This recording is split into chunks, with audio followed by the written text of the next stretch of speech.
السلام علیکم ورحمۃ اللہ.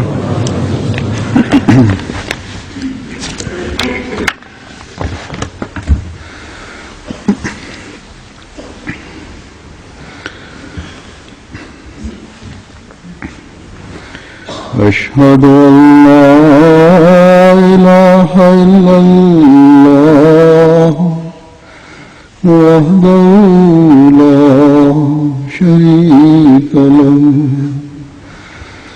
وأشهد أن محمدا عبده ورسوله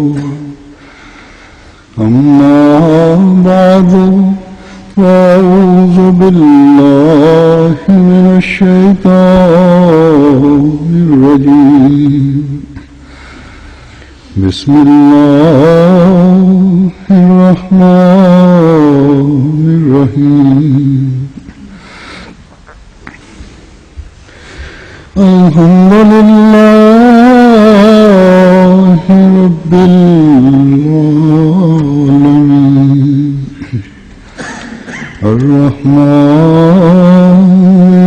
الرحيم مالك يوم الدين إياك نعبد وإياك نستعين اهدنا الصراط المستقيم صراط الذين أنعمت عليهم غير المغضوب عليهم ولا الضالين.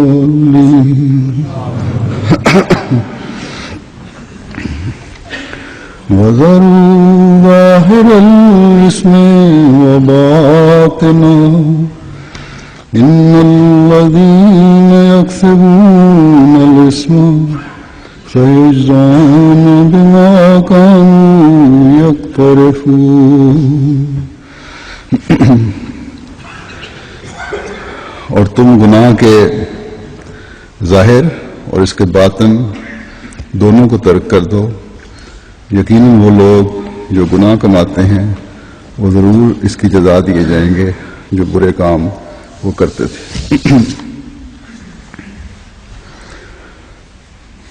اس آیت میں اسم کا لفظ 2 مرتبہ استعمال ہوا ہے. اسم کے لغوی معنی ہیں گناہ یا جرم یا کسی بھی قسم کی غلطی یا حدود کو توڑنا یا ایسا عمل جو نافرمانی کرواتے ہوئے سزا کا مستحق بنائے یا ایسا عمل یا سوچ جو کسی کو نیکیاں بجا لانے سے روکے رکھے یا کوئی بھی غیر قانونی حرکت.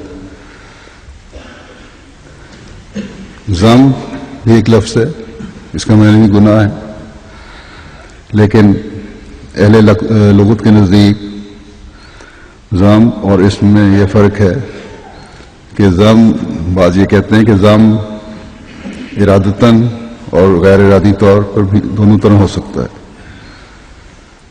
لیکن اسم جو ہے وہ عموماً ارادتاً ہوتا ہے. بہرحال اس آیت میں اللہ تعالیٰ نے اس کے اسم کے حوالے سے 2 باتوں کی طرف توجہ دلائی ہے. ایک حکم یہ ہے کہ تم گناہ کی ظاہری صورت سے بھی بچو اور اس کے باطن سے بھی بچو. ہر کام کرنے سے پہلے غور کرو. بعض چیزیں اور بعض عمل ایسے ہوتے ہیں جو واضح طور پر نظر آ رہے ہوتے ہیں کہ غلط ہیں اور یہ شیطانی کام ہے، لیکن دوسری قسم کے وہ عمل یا باتیں بھی ہیں جو بظاہر تو اچھے نظر آ رہے ہوتے ہیں لیکن حقیقت میں وہ بد نتائج پر منتج ہوتے ہیں. ان کی اصل حقیقت چھپی ہوتی ہے. شیطان کہتا ہے کہ یہ کام کر لو، کوئی ایسا بڑا گناہ نہیں، لیکن کرنے کے بعد پتہ چلتا ہے کہ اس کام سے یہ ایسا گند ہے جس میں پھنس گیا ہوں، اس سے نکلنا مشکل ہے. اور پھر ایسا چکر چلتا ہے کہ ایک کے بعد دوسرا گناہ سرزد ہوتا چلا جاتا ہے. خدا تعالیٰ فرماتا ہے کہ تقوی پر چلنے والے کا کام ہے کہ ظاہر برائیاں جو ہیں ان پر بھی نظر رکھے، اور باطن اور حقیقی برائیاں جو ہیں جن کے بد نتائج نکل سکتے ہیں ان پر بھی نظر رکھے. ہر کام کرنے سے پہلے خدا تعالیٰ سے مدد چاہیے کہ اللہ تعالیٰ اس کے شر سے بچائے، جو بھی اس کام میں شر ہے اس سے بچائے. صرف ظاہری حسن دیکھ کر اللہ تعالیٰ فرماتا ہے کہ کسی کام پر کرنے پر تیار نہ ہو جاؤ، اس پر آمادہ نہ ہو جاؤ. کسی چیز کو دیکھ کر، اس کے حسن کو دیکھ کر اس میں مرنے نہ لگاؤ، بلکہ جہاں شبہات کا امکان ہے وہاں اچھی طرح چھان پٹک کر لو، اور ہر کام کرنے سے پہلے اللہ تعالیٰ سے رہنمائی اور مدد چاہو. اس سے کام میں ایک تو برکت پڑتی ہے، اور برائیوں میں ڈوبنے سے یا برائیوں کے بد اثرات سے انسان بچتا ہے.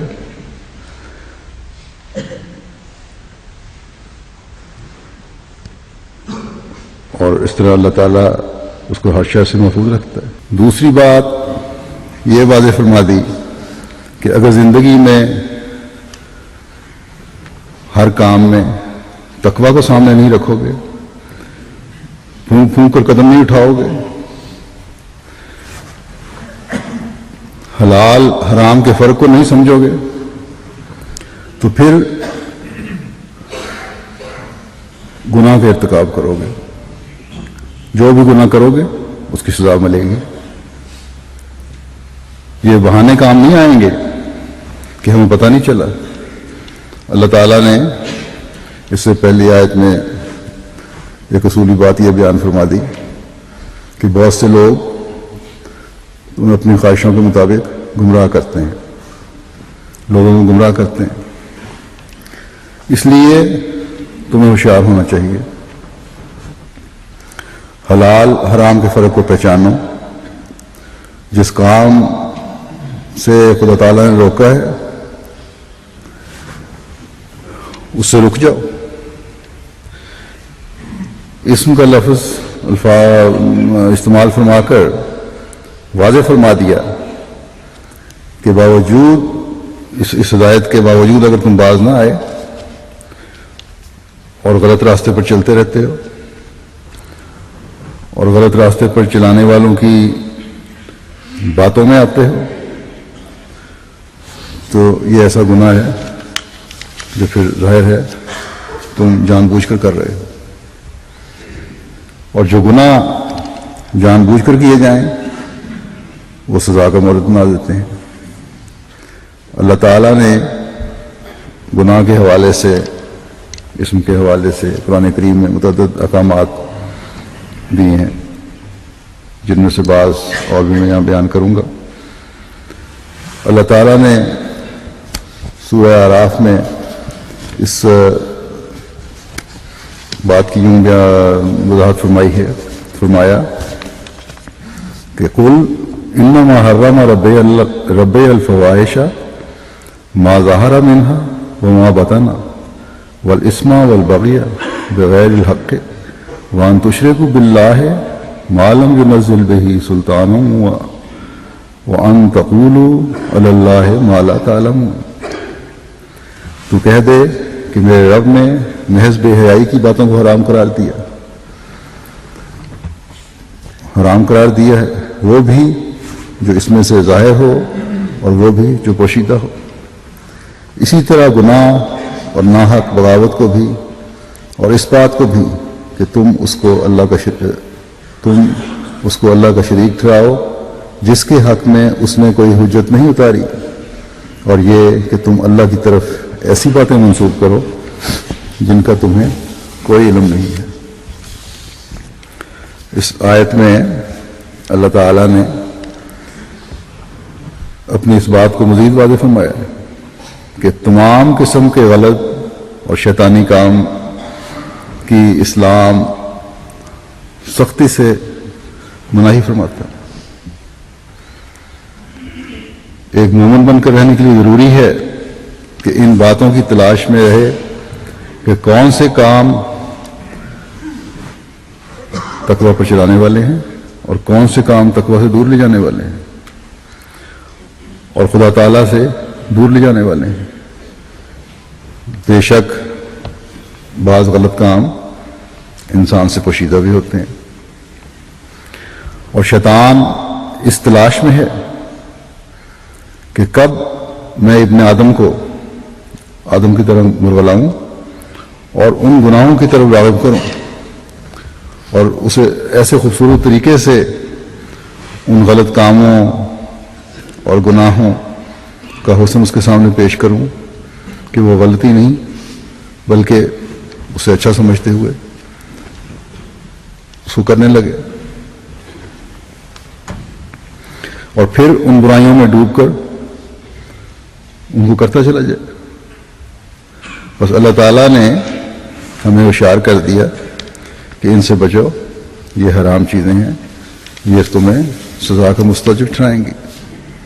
اللہ تعالیٰ فرماتا ہے کہ انما حرم رب الفواحش، کہ میرے رب نے بے حیائی کی باتوں کو حرام قرار دیا ہے، خواہ وہ ظاہری بے حیائیاں ہیں اور بد اعمال ہیں، یا چھپی ہوئی بے حیائیاں ہیں، یا برے اعمال ہیں۔ اللہ تعالیٰ نے یہ کہہ کر کہ بے حیائی کی باتیں حرام ہیں بات ختم نہیں کر دی، بلکہ جہاں بے حیائی کی باتوں کی نشاندہی فرمائی ہے کہ کون کون سی باتیں بے حیائی کی باتیں ہیں، وہاں اس کا علاج بھی بتایا ہے کہ فواحش سے تم کس طرح بچ سکتے۔ فرمایا ایک جگہ کہ ان الصلاۃ تنہا عن الفحشاء والمنکر، کہ یقیناً نماز فحشاء اور ناپسندیدہ باتوں سے روکتی ہے،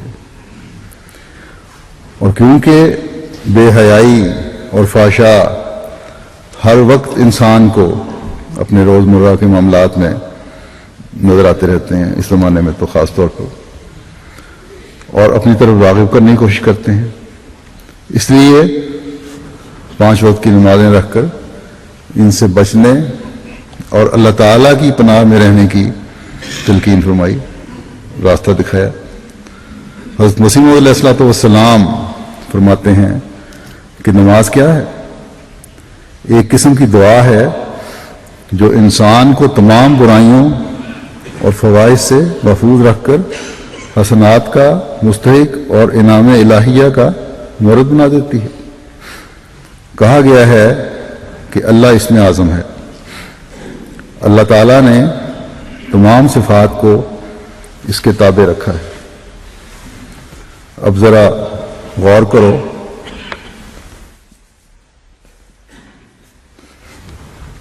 فرمایا اب ذرا غور کرو، نماز کی ابتدا اذان سے شروع ہوتی ہے، اور اذان اللہ اکبر سے شروع ہوتی ہے، یعنی اللہ کے نام سے شروع ہو کر لا الہ الا اللہ یعنی اللہ ہی پر ختم ہوتی ہے۔ یہ فخر اسلامی عبادت کو ہی ہے کہ اس میں اول و آخر اللہ تعالیٰ ہی مقصود ہے، نہ کچھ اور۔ فرمایا کہ میں دعویٰ سے کہتا ہوں کہ اس قسم کی عبادت کسی قوم اور ملت میں نہیں۔ بس نماز جو دعا ہے اور جس میں اللہ کو جو خدا تعالیٰ کا اسم اعظم ہے مقدم رکھا ہے، ایسا ہی انسان کا اسم اعظم استقامت ہے۔ اسم اعظم سے مراد ہے کہ جس کے ذریعے سے انسانیت کے کمالات حاصل ہوں، بس اگر ہم حضرت مسیح موعود علیہ الصلوۃ والسلام کے اس فکرے پر غور کریں کہ انسان کا اسم اعظم استقامت ہے، تو ایک کوشش کے ساتھ اس نماز کی تلاش میں رہیں گے جو اللہ تعالیٰ کے قریب کرتی ہے. اور جب انسان اللہ تعالیٰ کے قریب ہوتا ہے تو اسے وہ نماز ادا کرنے کی توفیق بھی اللہ تعالیٰ فرماتا ہے، جو شیطان کے حملوں سے محفوظ رکھتی ہے، جو فحشاء سے روکتی ہے، جو حسنات کا وارث بناتی ہے. ظاہری اور باطنی فوائد سے انسان محفوظ رہتا ہے. ایسی نمازوں کے حصول کے لیے حضرت مسیح موعود علیہ الصلوۃ والسلام نے ہماری مزید رہنمائی فرمائی. فرمایا کہ نماز ایسی چیز ہے کہ اس سے دنیا بھی سنور جاتی ہے اور دین بھی. نماز تو وہ چیز ہے کہ انسان اس کو پڑھنے سے ہر ایک طرح کی بد عملی اور بے حیائی سے بچایا جاتا ہے، مگر اس طرح کی نماز پڑھنی انسان کے اپنے اختیار میں نہیں ہوتی، اور یہ طریق خدا کی مدد اور استعانت کے بغیر حاصل نہیں ہو سکتا. اور جب تک انسان دعاؤں میں نہ لگا رہے اس طرح کا خشوع و خضوع پیدا نہیں ہو سکتا. اس لیے چاہیے کہ تمہارا دن اور تمہاری رات غرض کوئی گھڑی دعاؤں سے خالی نہ ہو. بس ہمیں اللہ تعالیٰ کے ذکر اور اس کی یاد سے اپنے دلوں کو بھرنے کی ضرورت ہے، تاکہ آج دنیا میں فحشاء اور بے حیائیوں کی جو ہر طرف نظارے نظر آتے ہیں ان سے ہم بچے رہیں، کیونکہ اس کے بغیر شیطان ہمیں ایسے گناہوں کی طرف لے جاتا ہے جو اسم کہلاتے ہیں، جن میں انسان ڈوبتا چلا جاتا ہے، جو ہمیں اپنے فرائض کے بجا لانے سے روکے رکھتے ہیں. غلطیوں پر غلطیاں سرزد ہوتی چلی جاتی ہیں. اللہ تعالیٰ کے حکموں کی نافرمانی کرتے چلے جاتے ہیں. اس لیے فرمایا کہ بغاوت سے ہی بچو، یہ بھی حرام ہے. اگر احساس پیدا نہ ہو، یہ اگر احساس پیدا نہ کیا تو تمام حدود و حدود جو ہیں ان کو تم توڑ دو گے. تمہیں احساس نہیں رہے گا کہ کون سے عمل آسن ہیں اور صالح ہیں اور کون سے غیر صالح. بعض نمازیں پڑھنے والے بھی ہیں اللہ تعالیٰ کی حدود کو توڑ رہے ہوتے ہیں. اس لیے حضرت مسیح موعود علیہ الصلوۃ والسلام نے فرمایا کہ نمازوں کا صحیح مقام حاصل کرنے کے لیے بھی خدا تعالیٰ کی مدد اور استعانت کی ضرورت ہے، اور اس کے لیے ہر وقت خدا تعالیٰ کا خوف رکھنے کی ضرورت ہے. ہر قسم کے شرک سے اپنے آپ کو پاک رکھنے کی ضرورت ہے. بس جب یہ صورتحال پیدا ہوگی تبھی ایک مومن حقیقی مومن کہلائے گا اور بے حیائی کی باتوں سے اپنے آپ کو محفوظ رکھ سکے گا. پھر سورہ بقرہ میں اللہ تعالیٰ اس کے حوالے سے بعض اور برائیوں کا بھی ذکر فرماتا ہے. فرمایا کہ یسألونک عن الخمر والمیسر قل فیہما اسم کبیر ومنافع للناس واسمہما اکبر من نفعہما، کہ وہ تجھ سے شراب اور جوئے کے متعلق سوال کرتے ہیں. تو کہہ دے کہ ان دونوں میں بڑا گناہ ہے، بڑا گناہ بھی ہے اور لوگوں کے لیے فوائد بھی ہیں، اور دونوں کا گناہ کا پہلو جو ہے ان کے فائدے سے بڑھ کر ہے.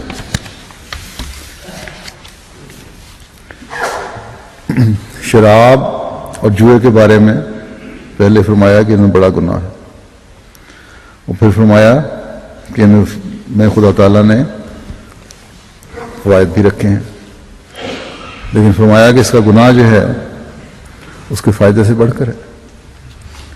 اس آیت کے آخر میں فرمایا کہ اللہ تعالیٰ تمہارے لیے نشانات کھول کر بیان کرتا ہے تاکہ تم سوچ اور فکر سے کام لو۔ بس واضح کیا کہ اللہ تعالیٰ نے جو چیز بنائی ہے بے شک اس کے فوائد بھی، ہر چیز اللہ تعالیٰ نے جو بنائی ہے فوائد بھی ہوتے ہیں اس کے اور نقصان بھی۔ اس لیے یہ اصولی بات یاد رکھو کہ جس چیز کے نقصان اس کے فائدے سے زیادہ ہوں اس کے استعمال سے بچو۔ اور یہ دونوں چیزیں جوا اور شراب تو ایسے ہیں جو اسم کبیر ہیں، ان میں بڑے بڑے گناہ ہیں،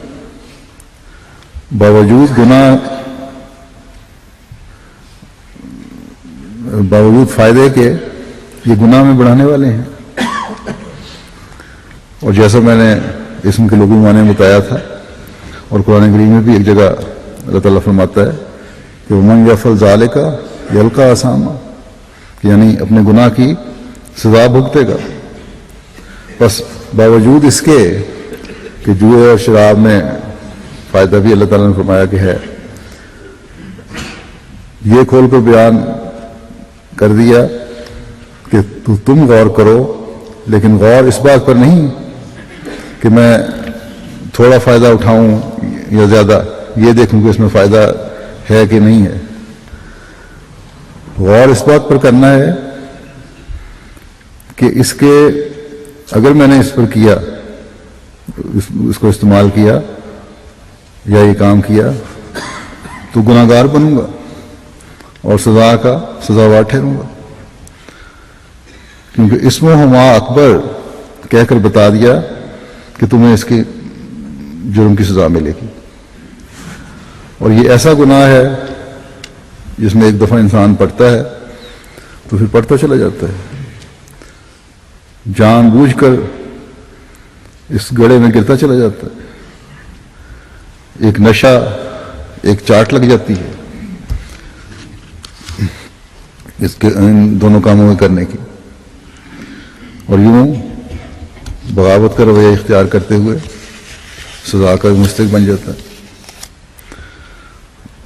تو دونوں چیزیں ہی ایسی ہیں جس میں انسان اپنے پاکیزہ مال کو بھی ضائع کر رہا ہوتا ہے، اور نہ صرف یہ کہ پاکیزہ مال ضائع کر رہا ہوتا ہے بلکہ حرام مال جو ہے اس کو اپنے طیب مال میں شامل کر کے تمام مال کو ہی حرام بنا لیتا ہے جوا کھیلنے والا، یا مال ضائع کر دیتا ہے۔ شراب پینے والا جو ہے وہ شراب میں مال ضائع کر دیتا ہے، اپنی صحت برباد کر لیتا ہے۔ قرآن کریم نے دوسری جگہ واضح طور پر مناہی کر کے بتایا کہ شراب، جوئے اور بت اور قرآن اندازی کے تیر جو ہیں یہ سب شیطانی کام جو نیکیوں سے روکتے ہیں، اعلیٰ اخلاق سے روکتے ہیں، عبادات سے روکتے ہیں۔ سورہ مائدہ میں اللہ تعالیٰ فرماتا ہے کہ یا ایھا الذین آمنوا انما الخمر والمیسر والانصاب والازلام رجس من عمل الشیطان فاجتنبوہ لعلکم تفلحون انما یرید الشیطان ان یوقع بینکم العداوۃ والبغضاء فی الخمر والمیسر ویصدکم عن ذکر اللہ وعن الصلاۃ فہل انتم منتہون واطیعوا اللہ واطیعوا الرسول واحذروا فإن تولیتم فاعلموا انما علی رسولنا البلاغ المبین، کہ اے وہ لوگوں جو ایمان لائے ہو، یقیناً مدہوش کرنے والی چیز اور جوا اور بت پرستی اور تیروں سے قسمت آزمائی یہ سب ناپاک شیطانی عمل ہیں، بس ان سے پوری طرح بچو تاکہ تم کامیاب ہو جاؤ۔ یقیناً شیطان چاہتا ہے کہ نشے اور جوئے کے دوران تمہارے درمیان بغض اور عناد پیدا کر دے اور تمہیں ذکر الہی اور نماز سے باز رکھے، تو کیا تم باز آ جانے والے ہو؟ اور اللہ تعالیٰ کی اطاعت کرو اور رسول کی اطاعت کرو اور برائیوں سے بچتے رہو، اور اگر تم پیٹ پھیر جاؤ تو جان لو کہ ہمارے رسول پر صرف پیغام پہنچانا ہے۔ آج کل شراب جوا تو عام ہے ان ملکوں میں، بلکہ اب تو ہر جگہ ہے. جہاں پابندیاں ہیں وہاں بھی چپ بعض ایسی جگہیں ہیں جہاں مل جاتے ہیں، لوگ جاتے ہیں پیتے ہیں. ہر جگہ نہ صرف یہ کہ عام ہے، بلکہ ان ملکوں میں تو کسی نہ کسی طریق سے ذریعوں سے ان ملکوں میں اس کی تحریض بھی کروائی جاتی. ہر سروس اسٹیشن پر یا ہر بڑے اسٹور پر جوئے کی مشینیں نظر آتی ہیں، کسی نہ کسی رنگ میں جوا اس میں کھیلا جاتا ہے. اور جہاں تک شرک کا سوال ہے، اگر ظاہری بت نہ بھی ہوں تو نفس کے بہانوں کے بہت سے بت انسان نے تراش لیے ہیں. باوجود ایمان لانے کے بہت ساری چیزیں ایسی ہیں جن کی پرواہ نہیں کرتا انسان. اور پھر یہ بت جو ہیں عبادات میں روک بنتے ہیں، نمازوں میں روک بنتے ہیں. نمازیں جو فحشاء کو دور کرنے والی ہیں ان کو ادائیگی میں روک بن جاتے ہیں. بعض ایسے مخفی شرک جو ہیں. پھر تیروں سے قسمت نکالنا ہے، اور آج کل اس کی ایک صورت لاٹری کا نظام بھی ہے. اس میں بھی لوگ بے پرواہ ہیں، زیادہ تر پرواہ نہیں کرتے اور لاٹری کی ٹکٹ خرید لیتے ہیں. یہ چیز بھی حرام ہے. اللہ تعالیٰ نے فرمایا کہ یہ سب شیطانی کام ہے. بس ایک حقیقی مومن کا کام ہے کہ عبادات میں استقامت دکھائے، نیک اعمال بجا لانے کی کوشش میں استقامت دکھائے، برائیوں اور بے حیائیوں سے بچنے کے لیے استقامت دکھائے. اور یہ استقامت اس وقت آئے گی جب اللہ تعالیٰ کا ذکر اور نمازوں کی طرف توجہ ہوگی. پھر نیکی اور تقوی میں بڑھنے اور گناہوں سے بچنے کے لیے اللہ تعالیٰ نے قرآن کریم میں ایک جگہ اس طرح حکم فرمایا ہے کہ فرمایا کہ تعاونوا علی البر والتقوی ولا تعاونوا علی الاثم والعدوان واتقوا اللہ ان اللہ شدید العقاب. کہ نیکی اور تقوی میں ایک دوسرے سے تعاون کرو اور گناہ اور زیادتی کے کاموں میں تعاون نہ کرو. اللہ سے ڈرو، یقیناً اللہ سزا دینے میں بہت سخت ہے. یہ اسلام کی خوبصورت تعلیم ہے کہ اس میں پہلے یہ بیان کر کے کہ دشمن کی زیادتی اور دشمنی بھی تمہیں کسی قسم کی زیادتی پر آمادہ نہ کرے، پھر فرمایا کہ نیکی اور تقوی میں تمہارا تعاون رہے ہمیشہ. اصل تقوی تو ایک مومن کے اندر ہے اور ہونا چاہیے. بس نیکی کے کاموں میں تقوی سے کام لیتے ہوئے تعاون ہمیشہ جاری رہنا چاہیے. اور تقوی ہی ہے جو مزید نیکیوں کے بیج پھر بوتا چلا جاتا ہے. اگر کوئی چیز ایک مومن کو بار بار دہرانی کی ضرورت ہے اور دہرانی چاہیے تو وہ نیکیوں کی طرف توجہ اور نیکیوں کا فروغ ہے. اور اگر کسی چیز سے بچنا ہے تو وہ گناہ اور زیادتی.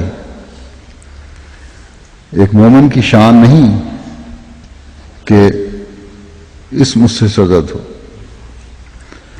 ایسا گناہ سرزد ہو جو جان بوجھ کر کیا جائے، جو زیادتی کرنے والوں سے زیادتی کرواتا چلا جائے. زیادتی کرنے والوں کو یہ احساس نہیں ہوتا کہ میں کیا کر رہا ہوں. وہ ظلموں کی انتہا کر دیتا ہے. اللہ تعالیٰ فرماتا ہے کہ اگر تم اسم اور عدوان یا بار بار کیے جانے والے گناہ اور زیادتی سے نہیں رکو گے تو یاد رکھو اللہ تعالیٰ سزا دینے میں بڑا سخت ہے. یہ خوبصورت تعلیم ہوتے ہوئے پھر یہ الزام اسلام پر لگایا جاتا ہے کہ ظلم و زیادتی سے اسلام پھیلا ہے اور اسلام زیادتی کرتا ہے، ظلم کرتا ہے. اور آئے دن کہیں نہ کہیں ملکوں میں اسلام کے خلاف کچھ نہ کچھ شوشے چھوڑے جاتے ہیں. لیکن آج کل اگر دیکھیں ہم تو مغرب میں کیا ہو رہا ہے، عراق وغیرہ پر جو ظلم کیے جا رہے ہیں، بعض اور ملکوں میں عراق کے ظلموں کا حال تو ہم نے سن لیا، جو پبلک انکوائری ہو رہی ہے اس میں بہت ساروں نے تسلیم کیا کہ یہ ظلم تھا اور ہے، لیکن ظلم کے باوجود بعض ایسے بھی ہیں جو یہ کہتے ہیں کہ بالکل ٹھیک ہوا، ہونا چاہیے تھا.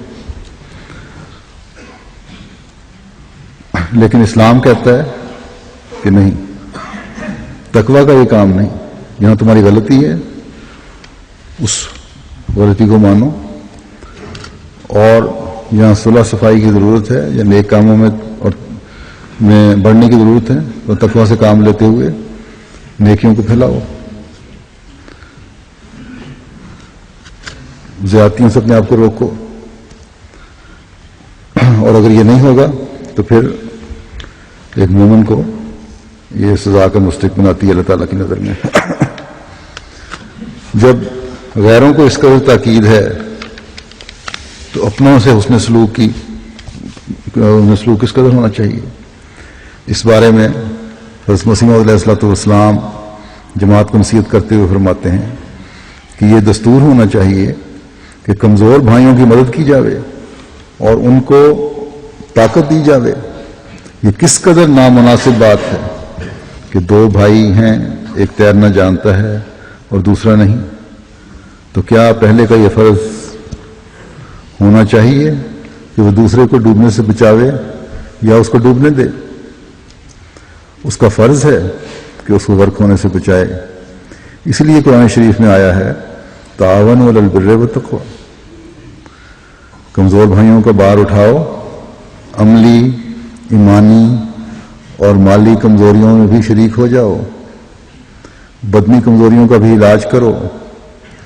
کوئی جماعت نہیں ہو سکتی جب تک کمزوروں کو طاقت والے سہارا نہیں دیتے، اور اس کی یہی صورت ہے کہ ان کی پردہ پوشی کی جاوے. صحابہ کو یہی تعلیم ہوئی کہ نئے مسلموں کی کمزوریاں دیکھ کر نہ چڑھو کیونکہ تم بھی ایسے ہی کمزور تھے. اسی طرح یہ ضرور ہے کہ بڑا چھوٹے کی خدمت کرے اور محبت ملائمت کے ساتھ برتاؤ کرے. فرمایا دیکھو وہ جماعت نہیں ہو سکتی جو ایک دوسرے کو کھائے، اور جب چار مل کر بیٹھیں تو ایک اپنے غریب بھائی کا گلہ کریں اور نکتہ چینیاں کرتے رہیں اور کمزوروں اور غریبوں کی حقارت کریں اور ان کو حقارت اور نفرت کی نگاہ سے دیکھیں. ایسا ہرگز نہیں چاہیے، بلکہ اجماع چاہیے، قوت آ جاوے. اجماع میں چاہیے قوت آ جاوے اور وحدت پیدا ہو جاوے جس سے محبت آتی ہے اور برکات پیدا ہوتے ہیں. کیوں نہیں کیا جاتا ہے کہ اخلاقی قوتوں کو وسیع کیا جاوے، اور یہ تب ہوتا ہے کہ جب ہمدردی، محبت اور عفو اور کرم کو عام کیا جاوے اور تمام آدمیوں پر رحم اور ہمدردی، پردہ پوشی کو مقدم کر لیا جاوے. ذرا سی بات پر ایسی سخت گرفتیں نہیں ہونی چاہیے جو دل شکنی اور رنج کا موجب ہوتی ہیں. جماعت تب بنتی ہے کہ بعض کی ہمدردی کرے، پردہ پوشی کی جاوے. جب یہ حالت پیدا ہو تب ایک وجود ہو کر ایک دوسرے کے جوارے ہو جاتے ہیں اور اپنے تئیں حقیقی بھائی سے بڑھ کر سمجھتے ہیں. خدا تعالیٰ نے صحابہ کو بھی یہی طریق و نعمت اخوت یاد دلائی ہے. اگر وہ سونے کے پہاڑ بھی خرچ کرتے تو وہ اخوت ان کو نہ ملتی جو رسول اللہ صلی اللہ علیہ وسلم کے ذریعے ان کو ملی. اسی طرح پر خدا تعالیٰ نے یہ سلسلہ قائم کیا ہے اور اسی قسم کی اخوت وہ یہاں قائم کرے گا. بس یہ وہ اعلیٰ اخلاق ہیں جو نیکی اور تقوی میں بڑھانے والے ہیں اور گناہ سے بچاتے ہیں اور زیادتی سے روکتے ہیں. عبادتوں سے جب اللہ تعالیٰ کا قرب حاصل ہوتا ہے تو ان اعلیٰ اخلاق سے یہ اعلیٰ اخلاق جو ہیں ان سے پھر حقوق العباد کی طرف توجہ پیدا ہوتی ہے. پھر ایک بہت بڑی برائی کی طرف خدا تعالیٰ نے ہمیں توجہ دلاتے ہوئے یہ حکم فرمایا کہ یا ایھا الذین آمنوا اجتنبوا کثیرا من الظن ان بعض الظن اسم ولا تجسسوا ولا یغتب بعضکم بعضا ایحب احدکم ان یاکل لحم اخیہ میتا فکرہتموہ واتقوا اللہ ان اللہ تواب الرحیم، کہ اے لوگوں جو ایمان لائے ہو وہ کثرت سے اجتناب کیا کرو، یقیناً بعض ظن گناہ ہوتے ہیں، اور تجسس نہ کیا کرو، اور تم میں سے کوئی کسی دوسرے کی غیبت نہ کرے۔ کیا تم میں سے کوئی یہ پسند کرتا ہے کہ اپنے مردہ بھائی کا گوشت کھائے؟ بس تم اس سے سخت کراہت کرتے ہو، اور اللہ کا تقوی اختیار کرو، یقیناً اللہ بہت توبہ قبول کرنے والا اور بار بار رحم کرنے والا ہے۔ اللہ تعالیٰ مومنوں میں محبت، پیار اور بھائی چارہ پیدا کرنا چاہتا ہے، اور یہ پیدا ہوتا ہے حسن ظن سے۔ پس فرمایا کہ بدظنی سے بچو، کیونکہ بدظنی گناہ کی طرف لے جاتی ہے، جو نہ صرف انسان کی اپنی ذات کے لیے نقصان دہ ہے، بلکہ یہ ایک ایسا گناہ ہے جو معاشرے کے امن کو بھی برباد کر دیتا ہے۔ دلوں میں دوریاں پیدا ہوتی ہیں، بس خدا تعالیٰ نے اسے بہت بڑا گناہ قرار دیا ہے، ایک ایسا گناہ جو انسان اپنی بعض اوقات اپنی انا کی تسکین کے لیے کر رہا ہوتا ہے۔ پھر فرمایا کہ تجسس نہ کرو۔ تجسس بھی بدظنی کی وجہ سے پیدا ہوتا ہے بعض اوقات، اور جب اس تجسس کے بعد جب تجسس کر رہا ہوتا ہے کسی کے بارے میں انسان، اس کے بعد بھی جب پوری معلومات نہیں ملتی تو جو معلومات ملتی ہیں انہی کو بنیاد بنا کر پھر بدظنیاں اور بڑھ جاتی ہیں، اور بدظنی میں بعض اوقات انسان اتنا اندھا ہو جاتا ہے کہ حیرت ہوتی ہے بعض لوگوں کی حالت دیکھ کر کہ بڑے بڑے پڑھے لکھے بھی ہیں، خدمت کرنے والے بھی ہیں، اور ایسی باتیں کر جاتے ہیں جو جاہل و جہل عورتیں بھی نہیں کرتی ہوں گی۔ چھوٹے چھوٹے شکووں کو اتنا زیادہ اپنے اوپر سوار کر لیا جاتا ہے، بلکہ یہ سمجھتے ہیں کہ اس سے بڑی بات ہی کوئی نہیں ہے ہماری زندگی، اور اس سے نہ صرف اپنے کاموں میں حرج کر رہے ہوتے ہیں ایسی سوچوں کے ساتھ، اپنی زندگی بھی اجیرن کر رہے ہوتے ہیں، بلکہ جس کے خلاف شکوہ ہوتا ہے اس کی زندگی بھی اجیرن کر رہے ہوتے ہیں ادھر ادھر باتیں کر کے۔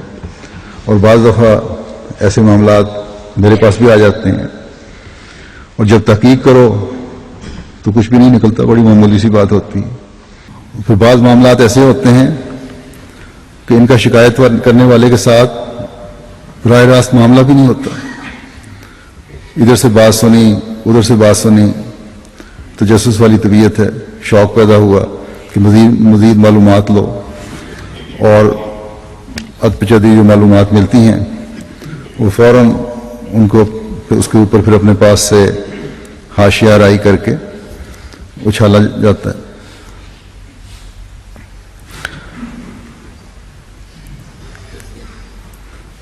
تو اس کو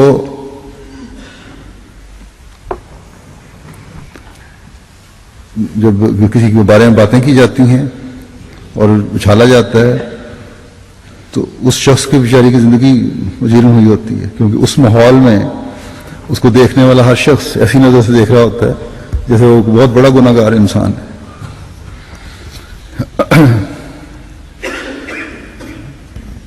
چھپتا پھرتا ہے وہ، بعض دفعہ ایسے حالات پیدا ہو جاتے ہیں۔ بہرحال یہ ایک ایسا گناہ ہے جس سے اللہ تعالیٰ نے سختی سے منع فرمایا ہے، ہر احمدی کو اس سے بچنا چاہیے۔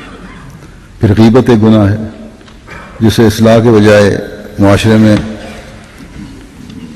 بدامنی کے سامان ہوتے ہیں۔ اللہ تعالیٰ نے اس گندے فعل سے کراہت دلاتے ہوئے فرمایا کہ تم تو آرام سے غیبت کر لیتے ہو، یہ سمجھ کر کوئی بات نہیں، بات کرنی ہے کر لی، زبان کا مزہ لینا ہے لے لیا، یا کسی اخلاق کو زہر اگلنا ہے اگل دیا، لیکن یاد رکھو یہ ایسا مکروہ فعل ہے اور ایسی مکروہ چیز ہے جیسے تم نے اپنے مردہ بھائی کا گوشت کھا لیا۔ اور کون ہے جو اپنے مردہ بھائی کے گوشت کھانے سے کراہت نہ کرے؟ غیبت یہی ہے کہ کسی کی برائی اس کے پیچھے بیان کی جائے۔ بس اگر اصلاح چاہتے ہو اس شخص کی جس کے بارے میں تمہیں کوئی شکایت ہے تو علیحدگی سے سمجھاؤ تاکہ وہ اپنی اصلاح کر لے، اور پھر بھی نہ اگر سمجھے تو پھر اصلاح کے لیے متعلقہ عہدیدار ہیں، نظام جماعت ہے، امیر جماعت تک ہے، اور اگر کسی وجہ سے کوئی مسئلے تاڑے آ رہی ہے، یہ تسلی نہیں ہے، تو مجھ تک پیغام پہنچایا جا سکتا ہے۔ بعض لوگ شکایت کرتے بھی ہیں مجھے، لیکن صاف لگ رہا ہوتا ہے ان شکایتوں سے کہ اصلاح کے بجائے اپنے دل کا غبار نکال رہے ہیں، اور پھر یہ کہ شکایت کرنے والا اکثر یہی ہوتا ہے کہ اپنے نام نہیں لکھتے، صرف ایک احمدی یا ایک ہمدرد لکھ دیتے ہیں نیچے، یا پھر ایسا نام اور پتہ لکھتے ہیں جس کا وجود ہی نہیں ہوتا، بالکل غلط ہوتا ہے۔ تو ایسے لوگ سوائے میرے دل میں کسی کے خلاف گرہ پیدا کرنے کی کوشش کی اور کچھ نہیں کر رہے ہوتے، اور اس میں بھی وہ کامیاب نہیں ہوتے، کیونکہ نام چھپانے سے ایک تو صاف پتہ چل رہا ہوتا ہے کہ کوئی ہمدرد نہیں ہے، بلکہ صرف کسی دوسرے کو بدنام کرنا چاہتا ہے۔ عموماً تو ایسے خطوں پر کوئی کارروائی نہیں ہوتی، اور میرا کام تو ویسے بھی یہ ہے کہ انصاف کے تقاضے پورے کرتے ہوئے پہلے تحقیق کرواؤں، پتہ کروں، اور جس کا نام پتہ ہی نہیں ہے اس کی تحقیق بھی نہیں ہو سکتی۔ لیکن اگر کسی کو سزا ہو بھی تو میرے دل میں اس کے خلاف نفرت نہیں کبھی پیدا ہوئی، نہ کوئی گرہ پیدا ہوئی، بلکہ دکھ ہوتا ہے کہ ایک احمدی کو کسی وجہ سے بھی سزا ہوئی۔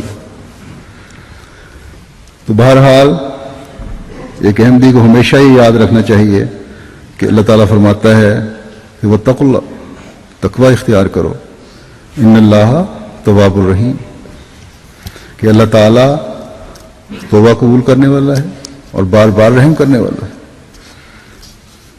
جن کو اس قسم کی بدظنیوں کی یا تجسس کی یا غیبت کی عادت ہے، اپنے دلوں کو ٹٹولیں اور اللہ تعالیٰ کا خوف کریں، اللہ تعالیٰ سے گناہوں کی معافی چاہیں۔ اللہ تعالیٰ فرماتا ہے کہ احساس ندامت لے کر میرے پاس آؤ گے تو میں تمہاری توبہ قبول کروں گا اور تمہارے ساتھ رحم کا سلوک کروں گا۔ حضرت مسیح موعود علیہ الصلوۃ والسلام فرماتے ہیں کہ فساد اس سے شروع ہوتا ہے کہ انسان ظنون فاسدہ اور شکوک سے کام لینا شروع کرے۔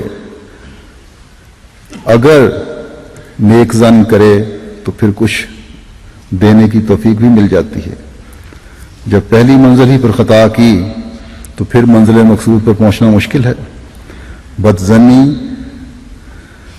بہت بری چیز ہے، انسان کو بہت سی نیکیوں سے محروم کر دیتی ہے، اور پھر بڑھتے بڑھتے یہاں تک نوبت پہنچ جاتی ہے کہ انسان خدا پر بدظنی شروع کر دیتا ہے۔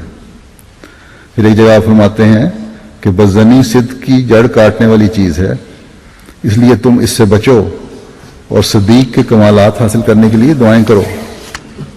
پھر فرمایا بعض گناہ ایسے باریک ہوتے ہیں کہ انسان ان میں مبتلا ہوتا ہے اور سمجھتا ہی نہیں، جوان سے بوڑھا ہو جاتا ہے مگر اسے پتہ نہیں لگتا کہ گناہ کرتا ہے۔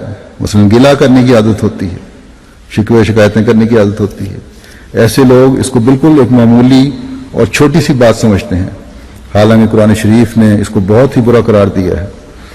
چنانچہ فرمایا ہے ایحب احدکم ان یاکل لحم اخیہ، خدا تعالیٰ اس سے ناراض ہوتا ہے کہ انسان ایسا کلمہ زبان پر لاوے جس سے اس کے بھائی کی تحقیر ہو، اور ایسی کارروائی کرے جس سے اس کو حرج پہنچے۔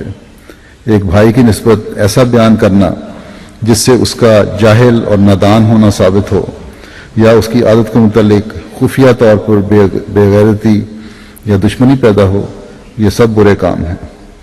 اللہ تعالیٰ ہمیں ہر قسم کے گناہوں سے بچنے کی توفیق عطا فرمائے اور ہر قسم کی نیکیاں بجا لانے کی توفیق عطا فرمائے۔ اللہ تعالیٰ کے تمام احکام پر ہم عمل کرنے والے ہوں اور اس کی رضا کی جنتوں کو حاصل کرنے والے ہوں۔ آج بھی ایک افسوسناک خبر ہے، مکرم سمیع اللہ صاحب ابن مکرم ممتاز احمد صاحب شہداد پور ضلع سانگر تھے، ان کو 3 فروری کو شہداد پور میں شہید کر دیا گیا۔ انا للہ و انا الیہ راجعون۔ یہ اپنی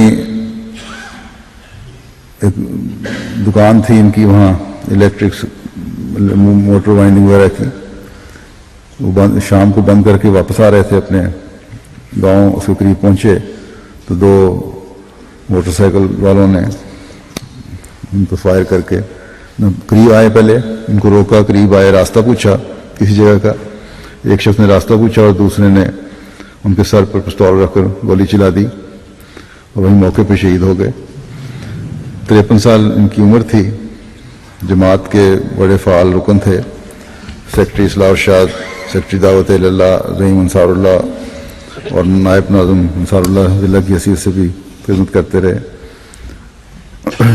فعال داعی اللہ بھی تھے، دکان پر بھی بغیر کسی خوف کے باوجود مخالفت کے MTA لگوایا ہوا تھا، تبلیغ کرتے رہتے تھے۔ جماعتی مذاکرے، سوال جواب کی مجلسیں بھی ان کے گھر پر ہوتی تھی۔ ایمانی غیرت رکھنے والے بڑے بہادر اور نڈر انسان تھے، موسی تھے اللہ تعالیٰ کی فضل سے۔ 2 شادیاں تھیں ان کی، ایک اہلیہ اور 3 بیٹیاں اور 1 بیٹا کینیڈا میں ہیں، اور دوسری شادی سے 1 بیٹی اور 2 بیٹے ہیں جو ان کے پاس ہی تھے۔ اللہ تعالیٰ شہید کو اپنی رضا کی جنتوں میں جگہ دے اور درجات بلند فرمائے، اور پسماندگان کو بھی صبر اور حوصلہ اور رحمت عطا فرمائے، ان کا حافظ و ناصر ہو۔ نماز کے بعد انشاءاللہ ان کی نماز جنازہ غائب کی ادا کی جائے گی۔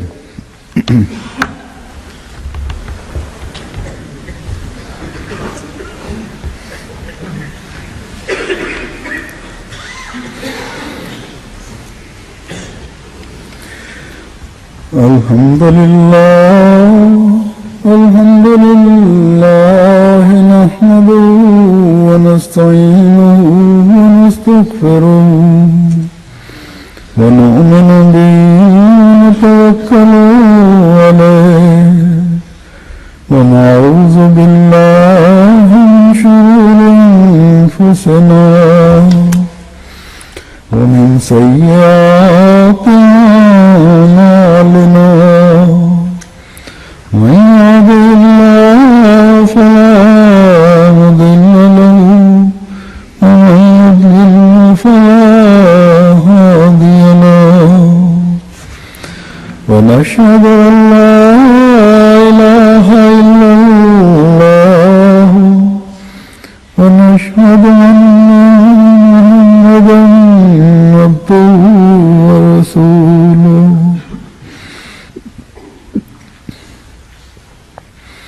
عباد الله رحمكم الله،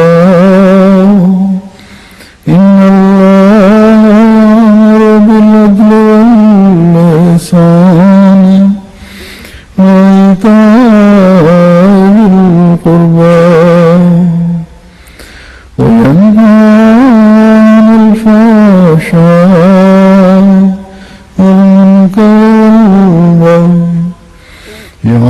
ربكم لعلكم تذكرون اذكروا الله يذكركم وادعوه يستجب لكم ولذكر